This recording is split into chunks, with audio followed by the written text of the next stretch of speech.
Tələbələr bunu görəndə elə bilirlər ki, zaman sualıdır. Magistratura imtahanına çox az qalmışkən istəyirəm ki, biraz qrammatika suallarından məşq edək. Başlayaq birincisi bu sualdan. Gördüyünüz sual kompleks object dərsindəndir, yəni mürəkkəb tamamlıq. Amma niyəsə tələbələr bunu görəndə elə bilirlər ki, zaman sualıdır və birinci feilə baxaraq digər feili müəyyən etmək istəyirlər. Səhv gedişdir. Birincisi siz burada so feilinə baxmalısınız. Bu kompleks object, yəni mürəkkəb tamamlıq dərsindədir və ikinci qrup feillərə aiddir. İkinci qrup feillərin özündən sonra digər feil gələndə qarşısında to işlənməməlidir. Amma burada gördüyünüz kimi to işlənir. Ona görə yanlış variantdır. İkinci cümləyə baxırıq. Burada isə let feilinə diqqət edirik. Let feili birinci qrup feildir. Özündən sonra heç bir şəkilçisiz feil gəlməlidir, to-suz feil gəlməlidir. Amma burada biz to-nu görürük. Ona görə yanlışdır. İkini də çıxırıq.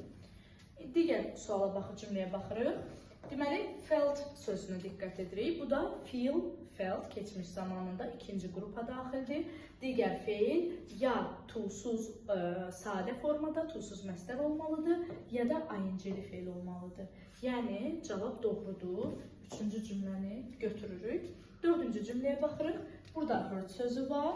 Bu da here feilinin keçmiş zamanıdır. İkinci qrupa daxildir. Özündən sonra to-lu feil işlənməz. Ya heç nəsiz to-suz məsdər, ya da ing-li forma işlənir. Gördüyünüz kimi ing-li forma işlənir. Ona görə dördü də götürürük. Və son cümləmizə baxırıq. Əslində siz made feilini görəndə, make-in keçmiş zamanıdır. Birinci qrupa daxildir. Bilirsiniz ki, make-dən sonra biz feilin qarşısında to işlədə bilmərik.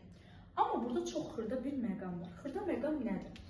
Əgər burada söhbət məchul növdən gedərsə, made feilində, yəni is made, are made, were made görsəz, məchulda olsa, özündən sonra gələn feildə to işlənir.